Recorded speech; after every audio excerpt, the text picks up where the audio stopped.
señoras y señoras, hemos dejado exprofeso unos minutos de cortesía. Bienvenidos al Salón Príncipe de Asturias del Centro Asturiano de Madrid. Es una satisfacción que nos podamos congregar con tantas personas para un acto tan destacado para todos. Y bueno, pues es probable que algunas personas sea la primera vez que nos visitan. Esperemos que no sea la última. Muy agradecidos, y queremos también que nos sigan a través de la web y en lo posible que se adscriban a este proyecto asturianista.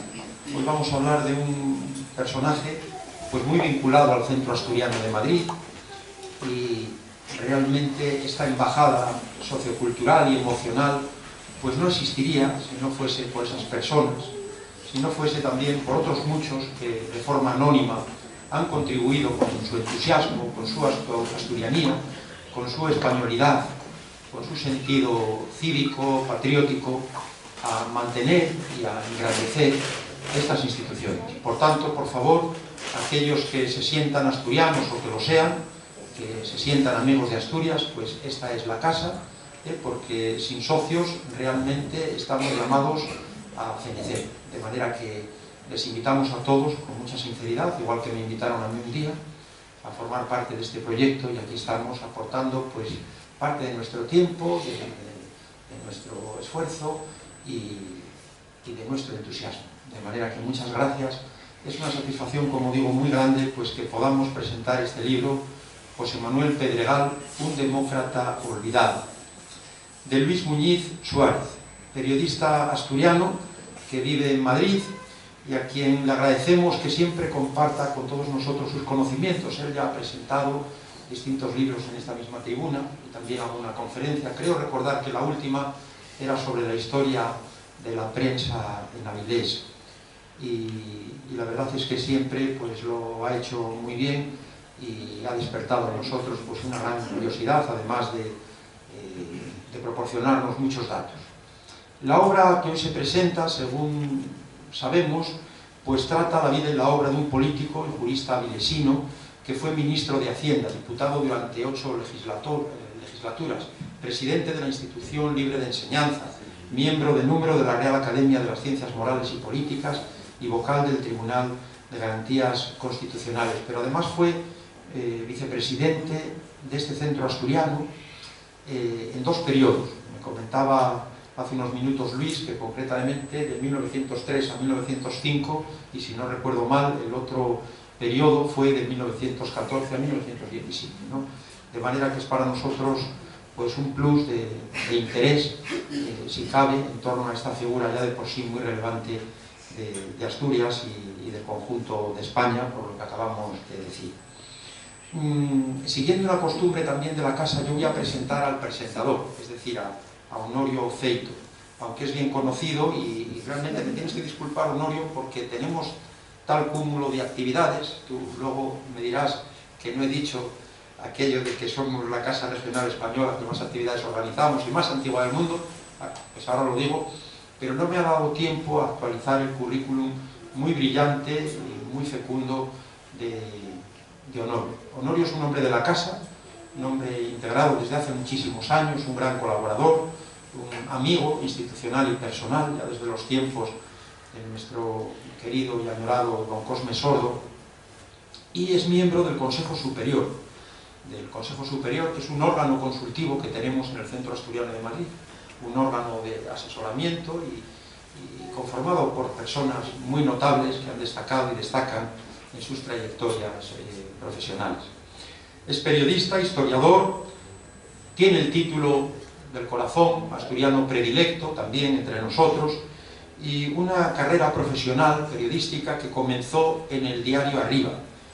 Posteriormente estuvo en el semanario Servicio y en el diario El Alcázar. Ha colaborado en muchos medios impresos y digitales. Es autor de libros como Evaristo San Miguel, La moderación de un exaltado, Fernández Capalleja, un soldado de regulares, Diccionario de Historia de España, editado por Aldebarán, Getafe, 21 de julio de 1823, 31 asturianos dieron su vida por la libertad, y el Madrid militar, el ejército en Madrid y su territorio 1813-1931.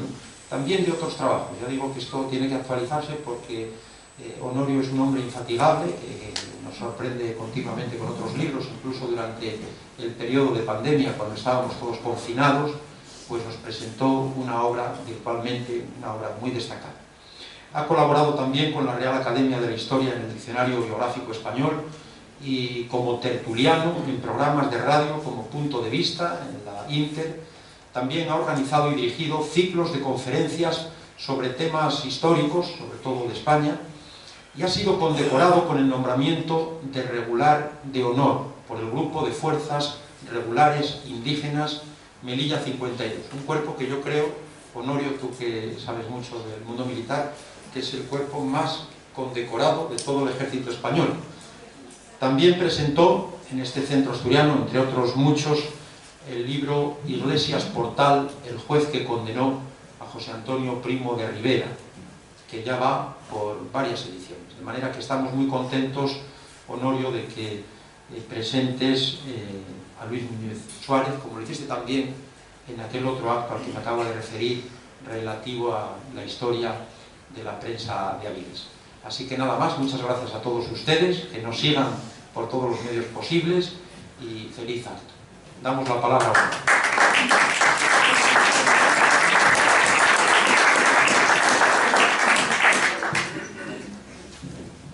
Buenas tardes a todos. Esta vez no tengo que decir que somos la casa regional que más actos culturales celebra, no solo la casa regional, sino una de las instituciones en Madrid que más actos culturales celebra, porque ya lo ha dicho el presidente. Quiero agradecer al presidente, a nuestro presidente Valentín, sus palabras siempre amables hacia mi persona, que en realidad, pues bueno, pues no se merecen. Yo creo que hacemos lo que podemos todos por la casa, arrimamos el hombro en la manera que podemos, cada uno, y intentamos mantener la casa a flote. Lo que les ha querido decir, no sé si se lo han captado a ustedes, es que se hagan socios, hombre, que se hagan socios, que Asturias merece la pena. Y lo que yo les tengo que decir es que compren el libro, hombre, compren el libro, que es de lo que se trata. Estos actos, la presentación de un libro, que siempre es un hijo menor en sociedad, no tienen más fundamento que darlo a conocer y evidentemente que ustedes salgan de aquí con un ejemplar. Yo le voy a dar las gracias al autor, por dos razones. No solamente por haberme incluido en los agradecimientos, que evidentemente también algún día mis nietos verán un libro en casa y dirán, aquí se cita a mi abuelo, ese soy yo. Me lo agradece el autor. Pero no por eso. Le voy a dar las gracias por habernos puesto a disposición un trabajo tan intenso, tan exhaustivo y tan apasionado, si me permites, Luis, y tan apasionado sobre una de las figuras importantes de la política contemporánea española como fue José Manuel Pedregán. Se da la circunstancia, todos sabemos que la etapa contemporánea en la historia mundial empieza con la Revolución Francesa. La etapa contemporánea en la historia de España empieza con la Guerra de la Independencia. Ese decalaje de años no tiene gran importancia para nosotros, pero tomamos esa fecha como inicio. Se da la circunstancia de que inauguramos el siglo XIX, que es el siglo del desastre. España pierde su hegemonía en el mundo, pierde sus territorios, pierde su peso específico en la política internacional. Sin embargo, es apasionante. No, hombre, uno no se recrea en la derrota, como es lógico, pero es apasionante. Las cosas que ocurren a lo largo del siglo. Y todo eso va a derivar luego en el siglo XX, que no es menos apasionante, con diferentes etapas muy contradictorias y muy opuestas.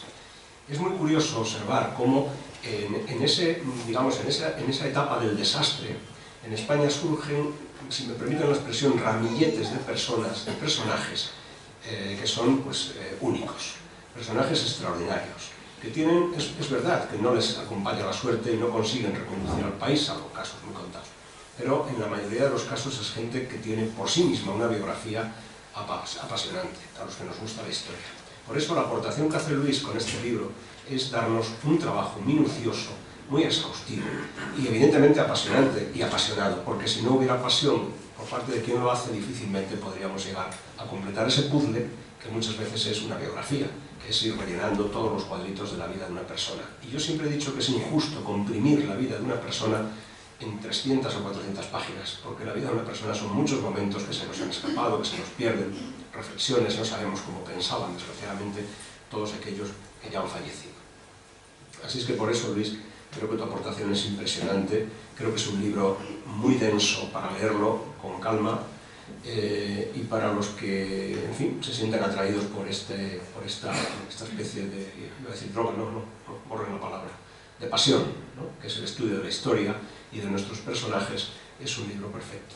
Y además nos va a enseñar muchas cosas, porque está escrito por un periodista. Yo, si hay algún historiador en la sala que me perdone, no es una comparativa, ni nadie es mejor que nadie, pero los periodistas tenemos, porque para eso nos han enseñado, la virtud de comunicar, y muchas veces la gente lo que necesita es comunicación.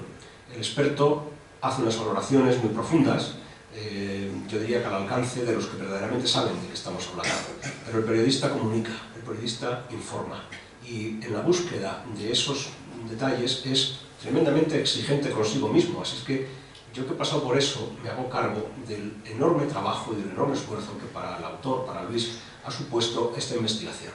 Es una investigación ardua, difícil, porque muchos personajes tenemos de primera mano, y hoy con las redes sociales nos vienen pues muchas noticias, no todas fiables, ¿no? No lean la Wikipedia, por favor, no lean la Wikipedia, no aporta nada, y además son sectarios, son muy sectarios. Si tienen interés, busquen en una librería. Hoy hay mucho digitalizado, el que quiera leer en una pantalla, pero libros de papel. Hay que volver a la lectura en papel, que es la sensación de pasar la página y de contemplar lo que te queda, es otra vivencia que no tiene parangón, por mucho que la tecnología se quiera imponer. Ahora parece ser que hay una regresión al papel. No voy a quitarle más tiempo al autor, porque el que necesita tiempo aquí es él para explicarnos todo, pero sí voy a leer un sinóptico breve de la vida de Luis, porque Luis es un periodista especial, es un periodista técnico, es un periodista distinto. Luis no es el periodista de las páginas de Nacional, no es el reportero de guerra, no es el experto en economía, no es el que se ha ocupado de la política local, aunque le interese todo esto, no es el que ha cubierto el suceso cuando ocurre, que es lo más periodístico que hay hoy día ya es el suceso, porque es lo espontáneo, es lo que ocurre cuando no te lo esperas. Y es lo más desagradable, porque tienes la sensación de que estorbas. Yo que me he visto en algunas catástrofes, allí los sanitarios, la policía, los bomberos y tú, con un cuaderno que casi te miran hasta mal, y te sientes mal porque estorbas, porque no puedes ayudar al que está herido, al que en fin.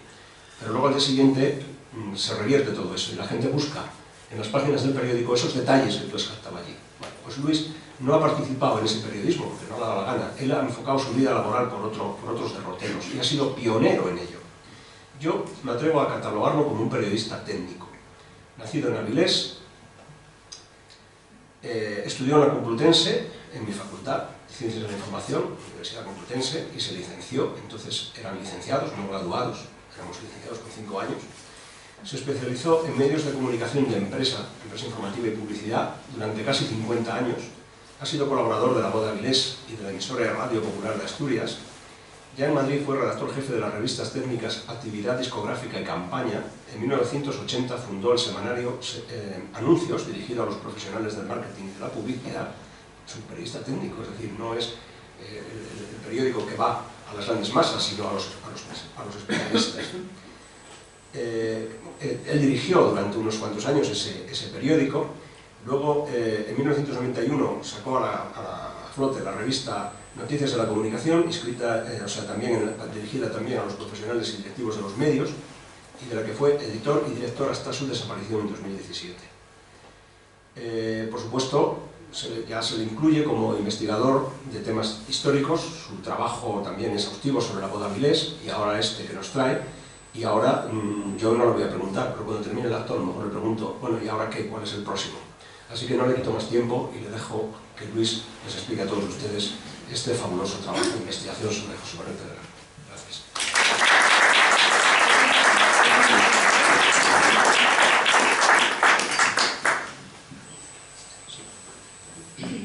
¿Se puede bajar la luz, Andrés? Un poquito. Sí. ¿Cuál? Además la pizza para que se ¿La pieza? Sí, un poquito atenuada. Bueno, en primer lugar quiero agradecer al Centro Asturiano.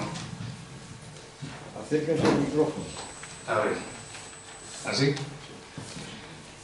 Quiero agradecer al Centro Asturiano en la persona de su presidente, que va a cumplir ya casi 10 años en el cargo, Valentín Martínez Otero, por acogerme por segunda vez ya en esta emblemática sede, auténtica embajada cultural de nuestra tierra. Y a mi amigo y colega Honorio Feito por sus amables palabras de presentación. Por supuesto, a ustedes que han venido aquí en una hora tan intempestiva al atardecer y en un día en el que juega el Real Madrid, que es doble mérito. Aunque espero que nos dé tiempo a que puedan ver el partido. He preparado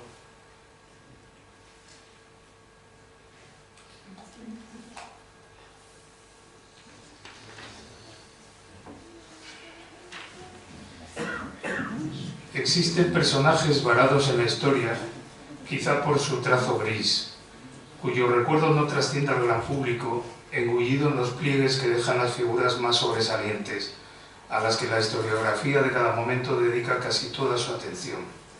José Manuel Pedregal es uno de ellos. Paladín de la política demócrata, republicana y laica, al lado de algunas de sus principales figuras, hijo de una de ellas, defendió estas ideas en su escaño, en el Congreso de los Diputados, en el Ministerio de Hacienda, en la presidencia de la Institución Libre de Enseñanza y de la Fundación Francisco Giner de los Ríos, en la Real Academia de Ciencias Morales y Políticas, al frente del Consejo de Estado, en el Tribunal de Garantías Constitucionales de la Segunda República y los numerosos organismos sociales a los que perteneció a título gratuito. Defensor de la democracia y de lo que hoy denominamos Estado de Derecho, desde todas estas tribunas y foros puede decirse que Pedregal sostuvo siempre el ideal griego de Leuceria, al que hizo referencia el profesor Pendas, quien prologa el libro, cuando accedió al Consejo de Estado en 2012 y ahora de nuevo 10 años después. La libertad bajo el imperio de la ley, única forma digna de la vida verdaderamente humana. Sin embargo, pese a su densa labor social y política, su nombre apenas figura en un apartado rincón de las enciclopedias y hay que buscarlo poco menos que con lupa en la bibliografía sobre su época.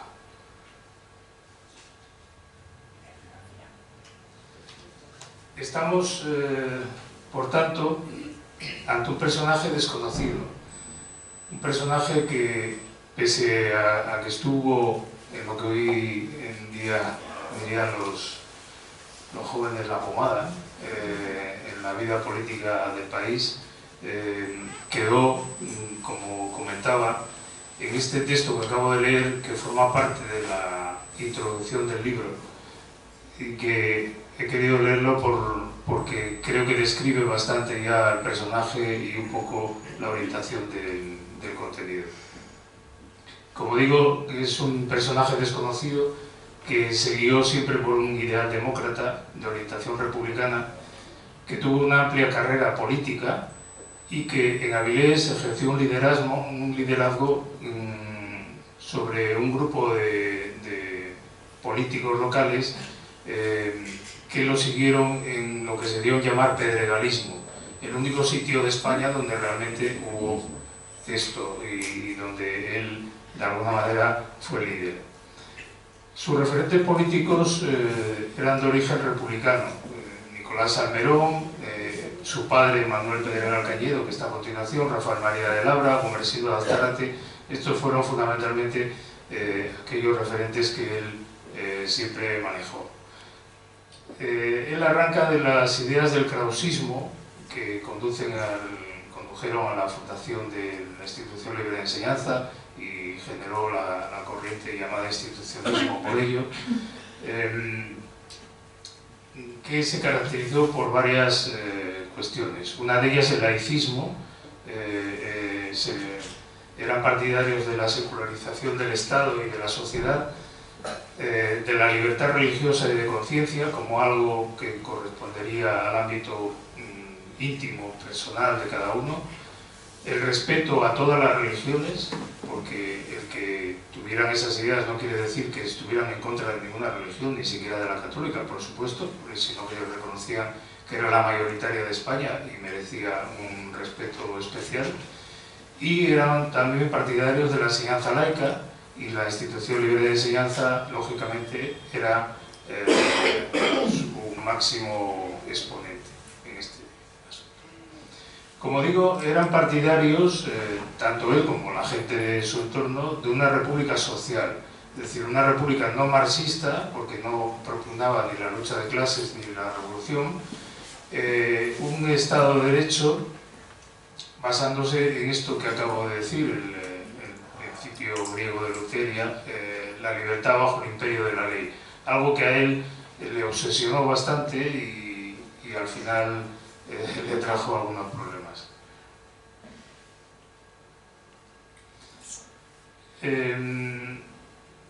Dentro de esos planteamientos, la idea de la República no era un fin último, sino que él estaba de acuerdo en que mientras se respetaran las reglas democráticas, voluntad nacional libremente expresada, junto a derechos políticos, sociales y religiosos sometidos a las leyes, no importaba que esto ocurriera bajo una república o bajo una monarquía.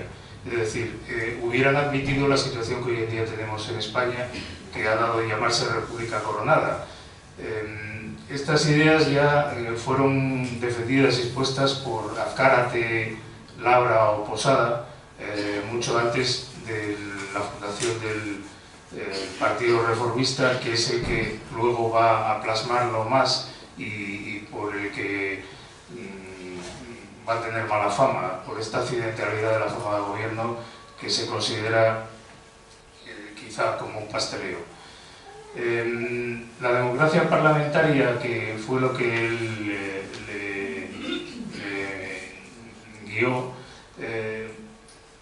consideraba que tenía que estar por encima de todo, incluso de la República misma. Esta frase que pongo ahí se la declaró a un periodista del Heraldo de Madrid en 1933, durante una de las crisis políticas que hubo en aquel momento, donde resaltaba cómo lo importante era la democracia y que, tal como he comentado antes, al hablar de la accidentalidad de la forma de gobierno, lo mismo daba que fuese bajo una república o bajo una monarquía, siempre y cuando fuera demócrata y no que hubiera unas prerrogativas reales como había en aquel momento todavía al principio. Estamos ante un reputado hacendista que defendió el voto femenino en 1907, fue uno de los pioneros en las Cortes, se recoge en el libro su actuación y además cuenta y tiene una intervención anecdótica muy curiosa que les recomiendo que lean y que no voy a exponer por no enrollarme mucho más. Pretendió recortar el gasto público ya cuando fue ministro de Hacienda, especialmente en el Ejército y la Administración del Estado. En aquel momento, cuando él fue ministro de Hacienda, había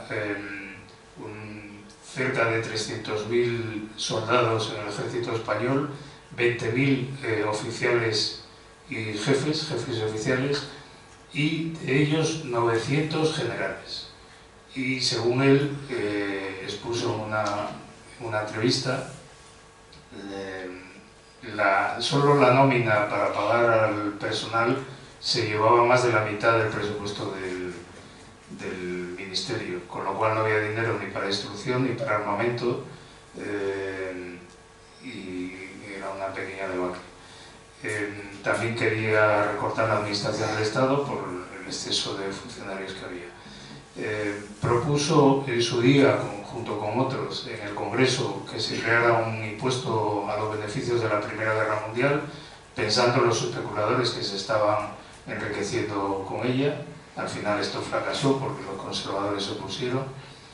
Y también promovió, cuando era ministro de Hacienda, que se cobrase la contribución fiscal a los bienes religiosos, a la Iglesia, que realmente ya estaba legislado desde hacía muchos años antes, pero que no se llevaba a cabo, se miraba para otro lado y se perdonaba. Esto fue uno de los motivos, como luego veremos, por los cuales él dimitió como presidente, porque encontró la oposición, especialmente de la Iglesia y de otros estamentos, y curiosamente al día siguiente de dimitir se suspendieron varios embargos que ya había ordenado. Era partidario de la incompatibilidad política-empresa, es decir, no era partidario de que los empresarios estuvieran sentados en el Congreso de los Diputados y mucho menos en el Consejo de Ministros, porque entendía que había una incompatibilidad manifiesta, un conflicto de intereses. Ocupó muchísimos cargos, más incluso de los que aparecen ahí, algunos ya los hemos mencionado y no me voy a detener mucho en ellos. Voy a destacar el que ya se ha comentado, la vicepresidencia de este centro, dado que nos encontramos en él, y efectivamente no era 1903, era 1902 al 5, y luego en otro periodo, en 1914 al 16, durante el cual era presidente Melquiades Álvarez, que era su jefe político en el Partido Reformista en aquel momento. Aquí tenemos la noticia de 1902 de la correspondencia de España, donde se da la noticia del nombramiento de la nueva junta directiva bajo la presidencia honorífica de Alberto Aguilera y con Pedro Niembro de presidente ejecutivo y él como vicepresidente primero, José Manuel Pedregara. En el año 81 ya su padre había participado en la fundación de este centro, junto con un grupo que ahí vemos como Longoria, Cañedo, Gamoneda, Prieto, bajo la presidencia de Posada Herrera, fundaron el Centro Asturiano en octubre del 81. Entrando ya en materia, el libro, que tiene 576 páginas, es un pequeño ladrillo de 1,25 kilos más, tiene bastantes páginas gráficas. He tratado de aportar todo aquello que pude conseguir, que desgraciadamente no fue mucho. Está prologado por Benigno Pendas, que es catedrático de Ciencia Política, que cortésmente accedió a hacer la introducción, que es presidente de la Real Academia de Ciencias Morales y Políticas, en la cual ocupa la medalla número 10, que es la misma que ocupó Pedregal en su día. Es presidente también del Instituto de España, consejero de Estado, y fue director del Centro de Estudios Políticos y Constitucionales y director de los cursos de La Granda en Avilés y Gozón. El libro está planteado como un gran reportaje biográfico debido a mi formación periodística más que historiográfica. Tiene una estructura cronológica a lo largo del tiempo, lógicamente, y está hecho con una narración paralela. Por un lado se cuenta lo que va sucediendo con el personaje y todo ello dentro de un entorno con un escenario histórico. Pero no por ello es un libro de historia. La gente no puede esperar encontrar un manual de historia, primero porque no soy historiador y me parece algo muy serio, pero pese a ello hay mucha historia en el libro. Y como hay muchísimos datos recopilados de manera directa de archivos y de hemerografía, pues también es una buena fuente. Todo el libro se ha hecho en lo que yo he llamado una investigación forense, es decir, a base de mirar papeles, colecciones de periódicos, archivos, dado que no había testimonios directos que me ayudaran a reconstruirlo. Y tampoco existe, o al menos eso se me dijo por parte de la familia, no existía un fondo familiar documental con cartas que hubieran venido de maravilla o cualquier otra documentación que me hubiera servido para cohesionar muchos de los módulos de que consta el libro y que a veces quizá quedan un poco inconexos por esa falta de amalgama. Al final lo que quería era que constituyera un corpus documental, una gran obra, no por cualitativamente, pero sí cuantitativamente por la cantidad de documentación que contiene sobre el personaje, como podemos ver. Está estructurado en 9 capítulos. Las raíces familiares, arrancamos con ellas, Pedregal y la política, la etapa parlamentaria, como ministro de Hacienda, el tiempo de la dictadura de Primo de Rivera, la Segunda República, la Guerra Civil y el franquismo, y por último acabo con un capítulo hablando de su hijo, Manuel Pedregal Fernández, que también fue diputado a Cortes, y un apéndice documental bastante extenso. En el libro se publica este árbol genealógico que nos ayuda a introducirnos en las raíces familiares, que provienen fundamentalmente de Oviedo, Grado, Gozón y Avilés. Aquí vemos una doble consanguinidad que había en la familia. Por un lado, un tío se casa con una sobrina, que era el abuelo de Pedregal, el abuelo materno, y luego Pedregal se casa con una prima carnal, que era hija de una hermana de su madre. Entonces tenía una doble consanguinidad. Era nieto y yerno de indianos, una colonia muy interesante que también merece una gran investigación, que creo que está todavía sin hacer, y que en Asturias, como en otras partes de migración, es muy interesante. Fue propietario y gestionó un importante patrimonio heredado tanto de su familia como la de su mujer, que le permitió dedicarse desinteresadamente a la política. Es decir, él no vivió de la política nunca, con lo cual bueno, vivía marginalmente, porque obviamente cobraría su sueldo como diputado y como ministro, pero no lo necesitaba para medrar en la política, sino que podía vivir de las rentas de un importante patrimonio que se describe detalladamente en el libro. Tuvo un drama personal toda su vida, encierra un drama personal. Fue huérfano de madre con 6 años, su madre se murió a los 3 meses de nacer su hermano Guillermo, y murió la pobre mujer de una manera bastante horrible, con una viruela confluente, que es muy parecida a la viruela del mono que hoy en día conocemos, donde se cubre toda la piel de costra. Su padre se murió cuando él tenía 24 años y luego perdió a 2 de sus 4 hijos, uno con 9 meses y otro con 13 años respectivamente. Y por supuesto a su hermano Guillermo, que también murió joven, que era bibliotecario del Ateneo de Madrid.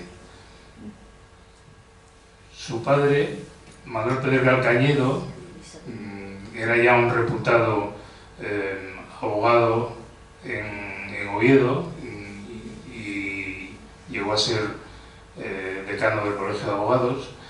Se destacó en la Revolución, la gloriosa de 1869. En Oviedo formó parte, ahí lo vemos firmando un manifiesto diciendo que abajo los Borbones, viva la libertad, la soberanía nacional, fechado en Oviedo el 30 de septiembre de 1868. Como tal vino a Madrid y fue designado primero por Pi Margall para ocupar la cartera de Justicia, y aparecieron por Madrid unos carteles. Aquí vemos la noticia que se daba el 8 de junio de 1873, preguntándose quién es Pedregal, porque nadie lo conocía, y parece ser que era una intriga entre distintos bandos de republicanos. Esta es la misma noticia que daba la Correspondencia de España, hablando de que habían aparecido a la puerta del Congreso en la calle Florida Blanca y donde el caballo de bronce de la Plaza Mayor. Pedregal nació en Oviedo, en la Plaza de Riego número 6. Aquí vemos en la foto de la derecha, señalada con una flecha azul, la casa exactamente, que tenemos en la fotografía de la izquierda. Y a la derecha vemos el claustro de la Universidad de Oviedo, que luego fue Facultad de Derecho. Es decir, que estaba al lado de la facultad. De todas formas, él vivió muy poco tiempo, no llegó casi a un año. Esta casa, en los más viejos de Oviedo y estudiantes la conocerán porque ahí estuvo el Café Suizo, que era un popular cabaret parecido al Plata de la calle del Tubo de Zaragoza, muy similar, donde acababan muchos estudiantes sus noches de movida. Pedregal, José Manuel Pedregal, nuestro personaje, vive todo el resto de su vida, desde que tenía un año, en Madrid. Y en Madrid podemos escudriñar los escenarios en los que vivió. Primero, con sus padres se instalan en la calle del Carmen 39, muy cerca de donde luego se fundaría el Corte Inglés, que estaba esquina Carmen, Rompelanzas y Preciados, fundado también por unos conocidos asturianos de grado. Después se trasladaron muy pronto a vivir al 17 de la calle Hortaleza y más tarde al 27 de la calle Infantas. Ahí eran casi vecinos de Giner de los Ríos, y un poco más adelante en esa misma calle se creó la primera sede de la Institución Libre de Enseñanza, que su padre contribuyó a fundar. Después se trasladó a vivir a la calle de Alcalá, en el número 97, al lado del Retiro, enfrente del Retiro, y más adelante a la calle Lealtad número 7, para pasar a la Plaza de las Salesas, que es cuando muere. Aquí tenemos la casa de la calle de Alcalá, señalado con una flecha blanca. Enfrente de la Espartero, ¿no? Sí, enfrente del Caballo Espartero, es donde hoy en día está esta casa de pisos. Aquí vemos el solar, era un chalet con una verja adelante. Una casa que compró su padre en 1896 y ellos venden en 1905 ya a los hijos, después de morir su padre. Después se traslada a la calle de la Lealtad, primero al 7 y luego al 9, que son la calle actual de Antonio Maura, que baja hacia la Bolsa y el Rid, hacia la Plaza de la Lealtad. Y luego la Plaza de las Salesas, en la foto de la derecha tenemos la casa en la que vivió hasta que se muere. Son muy buenas casas. En la primera planta, en el principal, vivía él. Y al lado está... Esto es el Palacio Superior de Justicia de Madrid, y a continuación detrás de él está el Tribunal Supremo y enfrente las Salesas. Los lugares donde se movió en su actividad están aquí en el mapa: el Congreso de los Diputados, el Ateneo, fue un gran ateneísta como su padre y también fue vicepresidente del Ateneo, en el Ministerio de Hacienda, aunque por poco tiempo, en la Real Academia de Ciencias Morales y Políticas, que está en la Plaza de la Villa, en la Casa de los Lujanes, en el Consejo de Estado y en el Tribunal de Garantías Constitucionales, en la calle San Bernardo, arriba a la izquierda, aparte de la Institución Libre de Enseñanza, que nos pilla fuera del mapa, en lo que fue la calle del Obelisco, el Paseo del Obelisco, que es General Martínez Campos. Se formó la Institución Libre de Enseñanza y tuvo, pues bueno, hay un montón de compañeros de aula, concretamente. Fueron estos tres, por ejemplo, que he cogido por ser así los más conocidos, ¿no? Populares.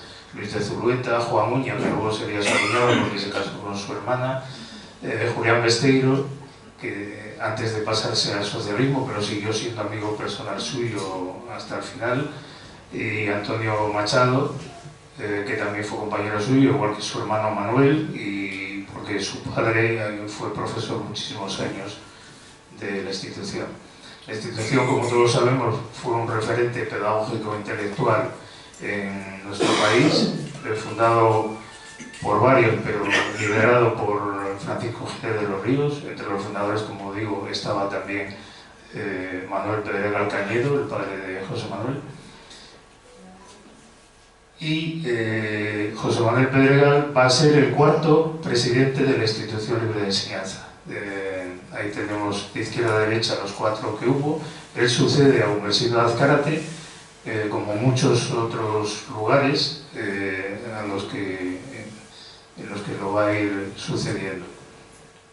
Tuvo una gran relación con el llamado Grupo de Oviedo, los profesores de la Universidad de Oviedo, Fermín Canella, Félix de Aramburu, Álvarez Builla, Altamira, Estrada, en fin, su primo Adolfo Posada, digamos que era un poco el nexo de unión que siguió toda su vida, porque además Adolfo Posada fue decano de estudios de la Institución Libre de Enseñanza y miembro de la Junta Directiva con él durante los mismos años que estuvo él. Su carrera política comienza como diputado a Cortes por Avilés en 1907 y dura hasta el 23, cuando llega la dictadura de Primo de Rivera. Aquí a la izquierda vemos su primera credencial como diputado y a la derecha está su antecesor, que era Julián García San Miguel, segundo marqués de Teberga, del Partido Liberal, al que él desplaza. Se inicia la relación con Avilés, que ya había empezado en 1900 cuando se casa, en esa casa que vemos ahí, en la calle Galeana número 3, si hay alguien de Avilés la conocerá, que hoy en día es una sala de eventos. Y luego en Verdicio, ahí vemos la iglesia de San Cristóbal de Verdicio, frente al Cantábrico, es donde celebran al mes siguiente la ceremonia religiosa. A pesar de que el matrimonio, tanto civil como religioso, se celebró en esa casa que era la de su suegro, su tío y suegro, porque era el marido de su tía, por eso él se casó con la prima, que era un acaudalado indiano, del cual heredaron ambos, bueno, ella fundamentalmente, porque era privativo, heredaron un gran patrimonio. Y él estaba ya enfermo, y por eso posiblemente hicieron la ceremonia en esa casa. Su relación con Avilés tiene mucho que ver con el nacimiento del periódico que fundan el grupo de personajes que le apoyan en la ciudad. La Voz de Avilés, que justo hace unos días, el día 26, cumplió 115 años. Ahí vemos el número 1 a la izquierda y a la derecha la primera página del 26 del pasado mes de enero. Esa relación con Avilés y ese apoyo se basaron en lo que se llamó contubernio, porque era un grupo muy heterogéneo de personas donde había liberales extindidos, conservadores, empezando por el propio Marqués de Marqués de Ferrera, había incluso un carlista, bueno, gente muy heterogénea, que lo que realmente quisieron fue desplazar a los liberales de San Miguel, porque había un conflicto de intereses. Muchos de los que formaban este grupo que lo apoyaron tenían intereses económicos y empresariales, especialmente con la Compañía de la Luz y otro tipo de empresas, y estaban tarifando con el ayuntamiento liberal en aquel momento y buscaron apoyar a alguien que lo desbancara. Y ahí se gestó, a partir de ahí, lo que antes denominaba como pedregalismo, ¿no? Un apoyo que duró hasta la época de la Segunda República. La quinta de Pedregal es donde él va a vivir. Esta quinta la había heredado su tía, la madre de su mujer, y a partes iguales con Estanislao Sánchez Calvo, que era su hermano, que era un importante filólogo muy conocido localmente, y el marido de ella le compra la mitad a su cuñado y al final se quedan el matrimonio con la finca. La finca era enorme, ahí vemos en este pequeño plano. La finca ocupaba todo esto que vemos aquí. Hoy en día son 3 manzanas. Y ahora queda solamente este triángulo, que es el que está en la foto. Y esta es la calle que lleva el nombre del José Manuel Pedregal. Aquí vemos en el Avilés de entonces la situación tan destacada que tenía. Esta es la casa, el caserón, y se veía todo lo que era Avilés en aquel momento, que era un pequeño pueblo. Esta es una foto a la contra, arriba vemos las colinas de San Cristóbal y forma parte del membrete que él utilizaba en las cartas. Esto es de su puño y letra. Y en esa finca recibió durante muchísimos años a mucha gente, como aquí vemos a Besteiro con su mujer, Dolores Cebrián, que lo visitaron en 1918 cuando él fue a dar un meeting con Venceslao Carrillo, el padre de Santiago Carrillo, que formaba parte del Partido Socialista. En Avilés se le dedicó la calle principal que vemos arriba a la izquierda, que es la calle de la Cámara, hasta que en 1937 recibió, como no podía ser de otra manera, el nombre de Generalísimo Franco. Hoy en día la calle que lleva su nombre es esta de la derecha, que antes señalé en el mapa, y abajo es la calle principal de Salinas, que también tuvo su nombre en su momento.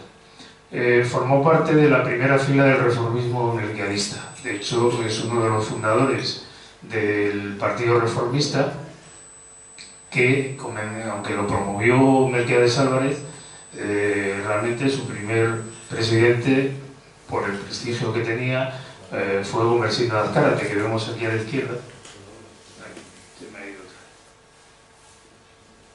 Aquí vemos a Gumersindo de Azcárate, que era el primer presidente, Melquiades Álvarez, hablando en este es el famoso banquete del Palace, donde se da a conocer donde se funda el Partido Reformista, y aquí tenemos a Pedregal atusándose el bigote. O sea, que estaba en la pomada. Lo vemos en muchas celebraciones y mítines, como vemos ahí arriba a la izquierda, aparece Pedregal detrás de su primo Adolfo Posada. Pedregal, y aquí Adolfo Posada, su primo. Aquí lo tenemos hablando, dirigiéndose a Unamuno, que está ahí. Esto es en el Teatro Centro. Tenemos a Luis de Zurrueta también aquí. Y abajo, formando parte de una comisión que investigaba el desastre de Anual, el informe de Picasso. Aquí está Pedregal, esa foto tomada en el Congreso de los Diputados. Formó parte de la Real Academia de Ciencias Morales y Políticas, entró sucediendo a Azcárate cuando muere, y leyó su discurso que trataba sobre la prerrogativa regia y la reforma constitucional, proponiendo precisamente que se reformara la Constitución para que el rey dejara de tener las prerrogativas, los poderes que se le otorgaban por encima incluso del Congreso, de las Cortes. Fue ministro de Hacienda, nombrado en la concentración liberal, pero duró poco por una serie de enfrentamientos. Aquí lo tenemos.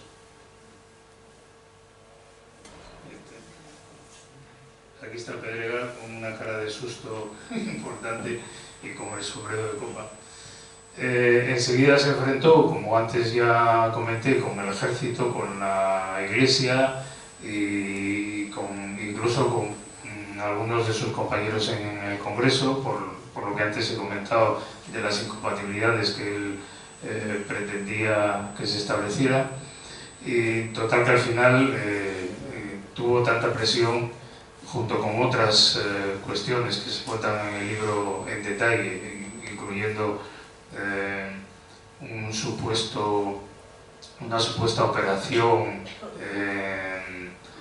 fraudulenta en la que querían involucrar al rey y ante la que él se opuso en el Consejo de Ministros, y a partir de ahí presentó la dimisión. El rey parece ser que intentó convencerlo de que no se fuera, y ahí vemos un titular de la prensa donde se habla de que el rey fue a visitarlo a su casa para convencerlo, pero no lo consiguió. Y a la derecha señor Villanueva, Manuel Villanueva, que es Miguel Villanueva, perdón, que lo sustituyó. En la Segunda República, que no fue muy benévola con él, a los pocos días de llegar la República, creo que el 18 o el 20 y tantos de, no recuerdo la fecha, del mismo mes de abril, del 31, es nombrado presidente del Consejo de Estado. La iniciativa para nombrarlo es de Fernando de los Ríos, que junto con Besteiro siguieron un poco la misma trayectoria. Ambos eran compañeros de la Institución Libre de Enseñanza, siguieron siendo institucionistas, a pesar de que ellos dos se pasaron al socialismo militante, y Fernando de los Ríos, que en aquel primer gobierno de la República ocupó la cartera de Justicia, le propone primero presidir el Tribunal Supremo, pero él no lo acepta porque quiere seguir en la batalla política, y entonces, como segunda opción, le ofrece la presidencia del Consejo de Estado. Aquí lo vemos en una foto con muy mala calidad sacada de la prensa, donde vemos a los personajes que están en la toma de posesión como presidente del Consejo de Estado. Alejandro Lerroux, Niceto Alcalá Zamora a su izquierda, que era el presidente provisional de la República, Fernando de los Ríos, Largo Caballero por el Partido Socialista, Manuel Azaña y demás. A partir del inicio de la Segunda República empieza un poco lo que se considera la liquidación del reformismo, la ambigüedad con la que Melquiades Álvarez se enfrenta a la llegada de la República, por la cual había estado luchando durante un montón de años, porque él también provenía del republicanismo, lleva al partido a una deriva bastante adversa. Pedregal se presentaba ahí, lo vemos a la izquierda abajo, era el segundo de la lista, la llamada lista de los 12, que presentaba el partido. Ya no se llamaba reformista, se llamaba liberal demócrata, encabezado por Melquiades, y detrás de él estaba su primo Adolfo Posada. Bueno, pues esto no se llevó a cabo porque hubo unos incidentes en Oviedo, militantes obreros reventaron un acto que había en el Teatro Copamor, y esto les hizo retirarse de las elecciones en Asturias. Pese a ello, Melquiades lo intentó y sacó el acta de diputado en Madrid y en Valencia, invitado por Lerroux, y Pedregal lo intentó en última instancia en un par de lugares, Ciudad Real y Albacete, donde no lo conocía nadie y no logró entrar en el Congreso. Fue una pequeña debacle que inicia un periplo un poco gris durante la Segunda República para él. Un gran amigo de Manuel Azaña, que había sido íntimo amigo de su hermano Guillermo en el Ateneo, siguió fomentando esa amistad. De hecho, Azaña le ofrece luego la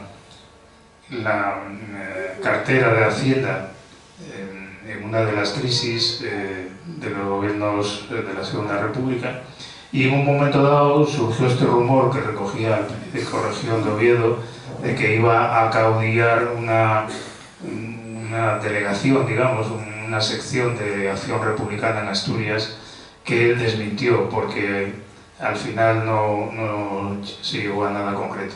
No obstante, empezó a estar en las quinielas incluso para presidir el gobierno de la República. Aquí tenemos dos recortes de ABC del año 33. En el de la izquierda se pregunta: ¿lo presidirá José Manuel Pedregal, el nuevo gobierno de concentración republicana? Y a la derecha hay 4 posibles presidentes, entre los cuales está Besteiro, precisamente su amigo, y él a la derecha. Por fin, en octubre de 1933, Niceto Alcalá Zamora le encarga formar gobierno, un gobierno de concentración republicana, pero no lo consigue. Hay una oposición muy fuerte, especialmente de los radicales socialistas, que se niegan a gobernar con él. Y al final tiene que deponer los poderes que le dio el presidente de la República. Ahí lo vemos saliendo del Palacio Nacional, que era como se llamaba entonces el Palacio Real, respondiendo a los periodistas. Formó parte del Tribunal de Garantías Constitucionales, fue elegido, era miembro electo por Asturias. En aquel momento había varios estamentos que estaban representados en el tribunal. Este tribunal era una novedad en España, una innovación, y en muchos de los países del entorno que todavía no lo tenían, que es el precedente del actual Tribunal Constitucional. Él se presenta, parte de esos miembros era por elección en las distintas regiones del país, y él se presenta por Asturias, apoyado todavía por el partido melquiadista, y consigue la plaza, no sin un intento de arrebatársela con un cierto fraude electoral que al final sale adelante y que se cuenta detalladamente en el libro. Aquí vemos un recorte del Heraldo de Madrid, a la izquierda abajo, donde cuando se celebran las primeras elecciones para nombrar presidente, aparece en la trilogía de personajes, de candidatos, y curiosamente los tres son asturianos. Álvaro de Albornoz a la izquierda, que era del Partido Radical Socialista, su primo Adolfo Posada y él. Al final sale Álvaro de Albornoz, que ocupará el puesto hasta el 34, octubre del 34, que dimite cuando la ciudad entra en el gobierno. Llega a octubre del 34 y es retenido por los revolucionarios, lo secuestran en Avilés, en la finca, y lo llevan a campo a través hasta Trubia, donde lo tienen retenido en la fábrica de cañones, hasta que es liberado por las fuerzas del tercio que entran allí o de regulares, perdón, las fuerzas de regulares que entran en Trubia y liberan a los que estaban como él allí. Aquí vemos un recorte de La Voz de Avilés donde empieza a contar su experiencia. Hay muchas páginas en el libro dedicado a ello, con varias entrevistas que concedió contando todos los detalles de la peripecia. Y cuando regresa a Madrid, recibe, ahí vemos una foto de un homenaje que le dan sus compañeros del Tribunal de Garantías Constitucionales en noviembre del 34, cuando vuelve de Asturias de ser liberado. Lo vemos a él en el centro, en la primera fila abajo, sentado. Y al año siguiente, conmemorando el 5º aniversario de la República, el 4º aniversario de la República, el 14 de abril del 35 le conceden la Banda de la República. La Banda de la República era la mayor condecoración que tenía el régimen. Solamente había un nivel más, que era para el presidente de la República o para jefes de Estado que visitaran España. Llega la Guerra Civil poco más tarde, después de, bueno, todo esto fue muy rápido, lógicamente, para no enrollarme mucho más, pero en el libro se cuentan muchísimos detalles de lo que va ocurriendo a lo largo de todo este tiempo. La Guerra Civil lo coge en Avilés. El día 16 de julio los periódicos, tanto Región de Oviedo como El Comercio de Gijón, dan la noticia de que ha llegado a veranear Avilés. No tenemos La Voz de Avilés para constatar exactamente cuándo llegó, porque no se conserva en la colección del año 1936 del periódico local. Y él se marcha de Avilés cuando estalla la guerra, la pasa en zona nacional, va primero a Lugo y después a San Sebastián, y bueno, digamos que sufre ahí un proceso de afección impostada, que llamo yo en el libro. Es decir, él para sobrevivir, pese a su pasado republicano, del cual no reniega, digamos que adopta un perfil bajo y que incluso puede llegar casi a condescender con el franquismo, pero nunca a integrarse en él.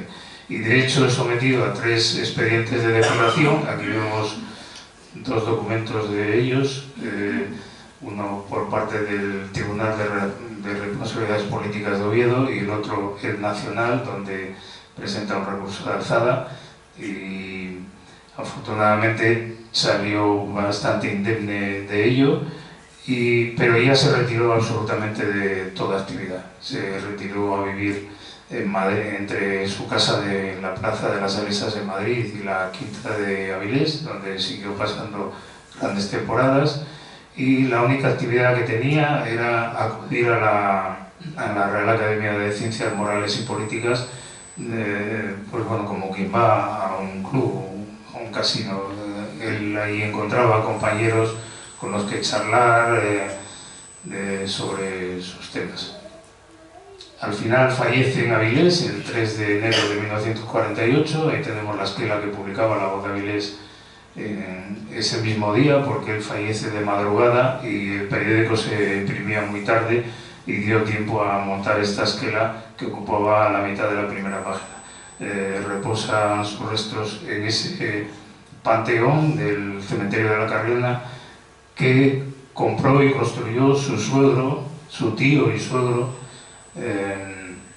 Fernández Obies, que era el indiano acaudalado. Acaba de cumplirse 75 años, precisamente el día 3 del mes pasado, y su hijo, Manuel Pedregal Fernández, quien vemos en la foto de la derecha, está posando de pie detrás de su padre y bajo el busto de su abuelo, Manuel Pedregal Cañedo, en la finca de Avilés. A la izquierda lo vemos en una imagen bastante reciente, entre comillas, en los años 70, cuando se rehabilita la Institución Libre de Enseñanza, en un documental que hizo Televisión Española, lo vemos intervenir. Él presidió también la Institución Libre de Enseñanza, como vemos ahí en el subtítulo, recogiendo un poco el testigo también de su padre.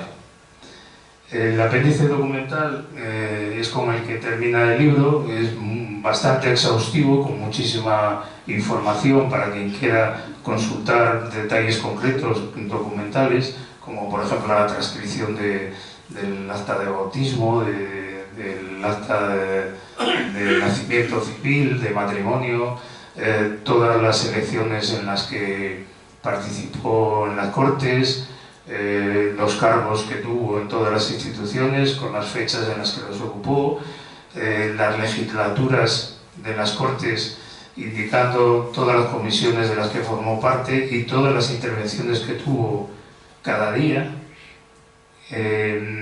Luego los bienes que dejó al morir, que eran unas 300 fincas rústicas, todas ellas, el 90% con colono que le pagaba renta anual y era de lo que vivía, y aquí están referenciadas en el apéndice incluso con los datos registrales. La cronología biográfica del personaje con la que termino, donde podemos ver de una manera rápida qué ocurría a lo largo del tiempo. El libro se publica después de cumplirse 150 años del nacimiento. Realmente ya en diciembre se cumplieron 151 porque el libro está publicado a finales del año pasado, y a los 100 de su nombramiento como ministro de Hacienda, que se cumplieron el 8 de diciembre de hace un par de meses, vamos. Y casi 75 de su fallecimiento, que fue hace un mes. Entonces, esto es lo que...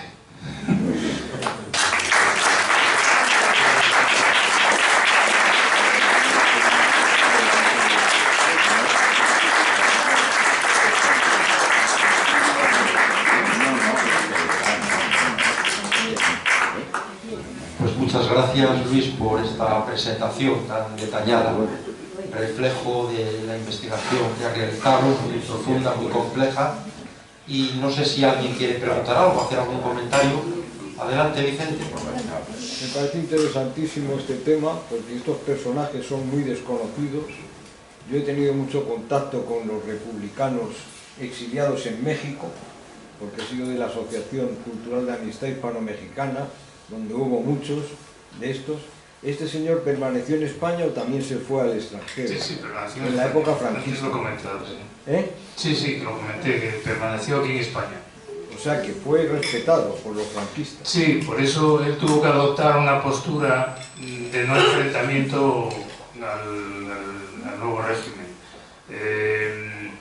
Es una de las partes más grises del personaje, quizá, su final. Tenía ya 69 años, que en aquella época eran más de los que son hoy en día, y yo me imagino que adoptó una postura cómoda.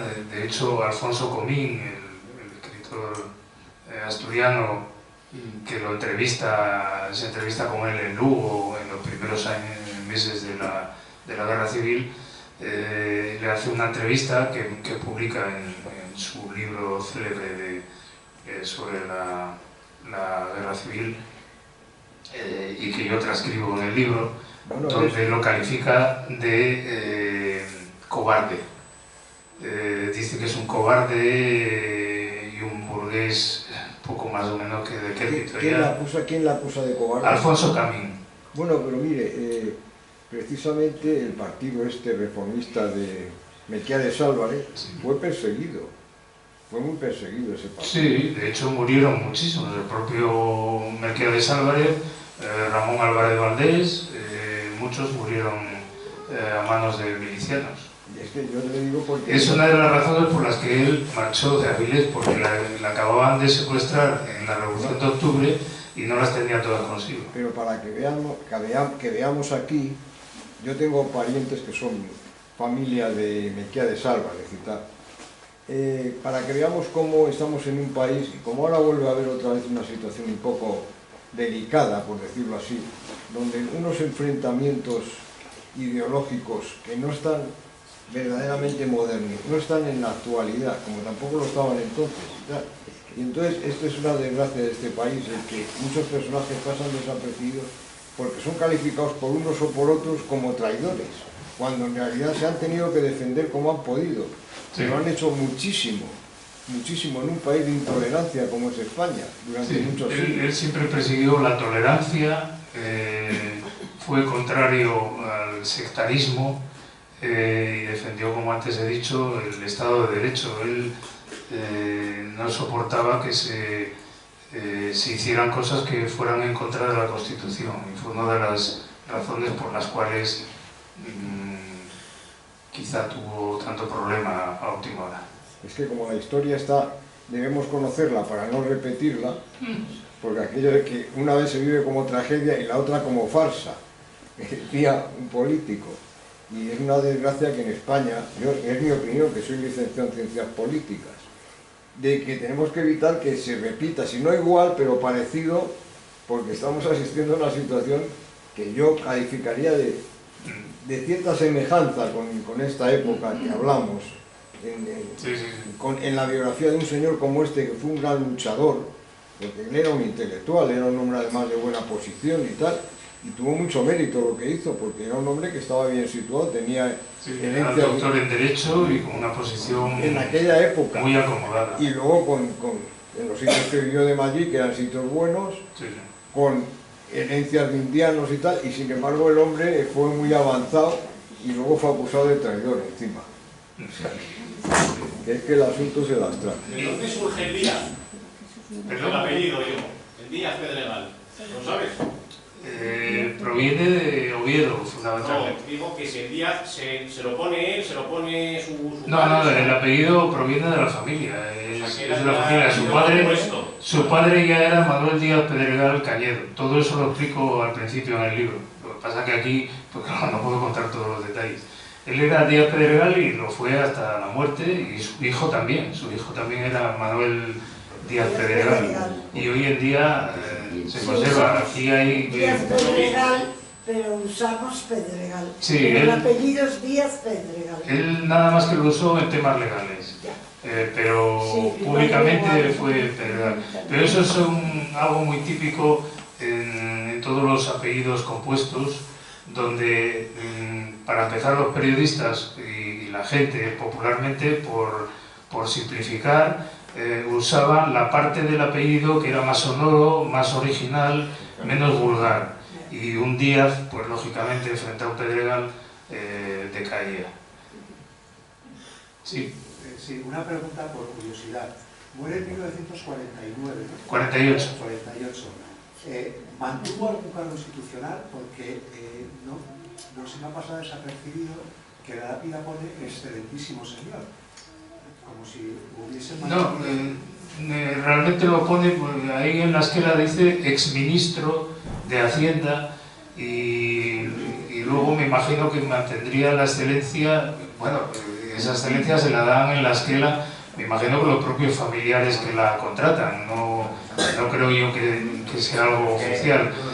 Él ya no tenía ningún cargo, porque el puesto en el Tribunal de Garantías Constitucionales queda derogado creo que es en agosto del 36, hay una orden, un decreto de Manuel Azaña, por el cual cesa a todos los miembros, excepto unos 20 o 15 o 20 miembros que habían quedado en Madrid. Todos los demás los cesa y desaparecen ya del cargo. Y en aquel momento era el único cargo que tenía cuando estaba en la guerra. Sí, pero excelentísimo se mantiene hasta que se puede. Pero aquí se mantiene el título y lo derecha hasta que se puede. Sí. Muy bien, se puede. Sí, el señor. No, que yo creo, pero lo puedes aclarar, yo creo que una persona que ha sido excelentísimo señor lo conserva hasta la muerte, ¿no? Sí, es lo que está diciendo. Sí, sí, sí. Una pregunta, Luis, un poquitín más difícil a lo mejor. Ya que has hablado del Madrid de Pedregal, echábamos de menos, yo echaba de menos que apareciese también el Centro Asturiano de Madrid. Sí, el problema es o que Centro de Asturianos en Madrid. tuvo 3 o 4 sedes y algunas muy difíciles de localizar. Que la verdad es que no pude localizarlas, porque hay muy poca bibliografía del propio centro que tendríais que corregir.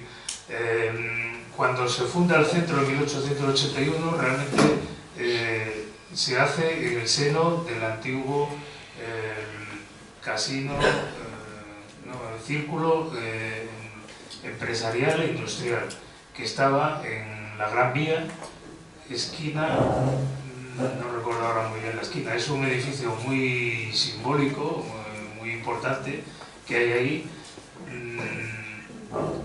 Y ahí en los salones, ellos eran miembros de ese círculo, los que lo fundan, eran asturianos todos y deciden crear una casa de Asturias aquí en Madrid como una embajada. De hecho, creo que es la más antigua que hay en Madrid hoy en día, la casa regional más antigua. Pero luego... En Madrid, Cuando cerró la República, En España. Y en el mundo. en el mundo. En el mundo. Ya no íbamos a ir tan lejos. Madrid, Sí, sí. España. Pues entonces nace ahí y luego tiene 3 o 4 sedes de las que yo nada más que llegué a conocer, la de la calle Arenal, donde había incluso bailes los domingos, recuerdo. El nuevo palacio. Sí, y luego esta de aquí. Entonces, en la época que él fue vicepresidente, la verdad es que no conseguí saber exactamente dónde estaba situado el centro. Un dato sobre él aquí en el Centro Asturiano. Él realmente participaba poco. De hecho, en el libro comento que había una comida anual conmemorativa en el centro y él muchos años, según leí una de las fuentes que cito en el libro, se disculpaba porque estaba tan liado, realmente participaba poco. Lo mismo le ocurría en algunos otros organismos, salvo aquellos que sí que tenían una labor práctica, en muchos otros, como la Asociación para la Enseñanza de la Mujer, que presidió, también sucediendo a Azcárate, realmente fue en el periodo de años que estuvo, pues de 8 asambleas anuales fue a 4 nada más, porque estaba tan liado con el Congreso, con el partido y con todas las cosas que tenía, que yo me imagino que no daría abasto para ocuparse de todo. ¿Querías decir algo? Que cuando la República lo cerró, el Centro Asturiano de Madrid estaba en la calle Alcalá número 1, que ahora pone como Travesía de las Cajas o otra cosa así. Sí. Hay un año que no tiene casa hasta allá, y ahí estaba cuando lo cerró la República. Sí, sí. Yo la verdad que me he documentado muy poco sobre Yo creo que hubo otra sede en la zona de la Plaza de Canalejas o por ahí. Otra vez por una sede quizá temporal, pero ahí me suena a mí haber visto alguna referencia. A mí, señores que estuvieron allí, que les daban clase de religión y por eso lo cerraron, estaban ahí. Y eran señores de Cangas, Sí. Bueno, pues el señor... ¿Cuándo se disuelve la institución libre de enseñanza y quién recoge todo el legado de la institución libre de enseñanza? Eso se cuenta también en detalle en el libro, a pesar de que el libro no pretende ser una historia de la institución libre de enseñanza. De una manera rápida, cuando estalla la guerra civil, el centro, bueno, marchan de Madrid muchísimos personajes que formaban parte de la institución, y el centro queda prácticamente inactivo porque dejó de dar clases y demás. Y poco más tarde, cuando uno de los cambios de gobierno, del gobierno republicano, decretan que tienen que cerrar todos los centros de enseñanza privados y tienen que volver a solicitar autorización gubernamental para abrir, con lo cual deriva a todos los alumnos que tenían a los institutos públicos, que era lo que se quería que prevaleciera en aquel momento. Entonces, creo que es en septiembre o octubre del 36, no, del 37, no recuerdo muy bien, en el libro está la fecha, se nombra, porque Pedregal no estaba aquí, como digo, estaba en Lugo, se nombra a Bernardo de los Ríos, creo que es que ahora tengo un follón de nombres, para ir a hablar con el ministro de Instrucción Pública, que era Hernández, se apellidaba Hernández, era del Partido Comunista, para ver si negociaba el volver a abrir.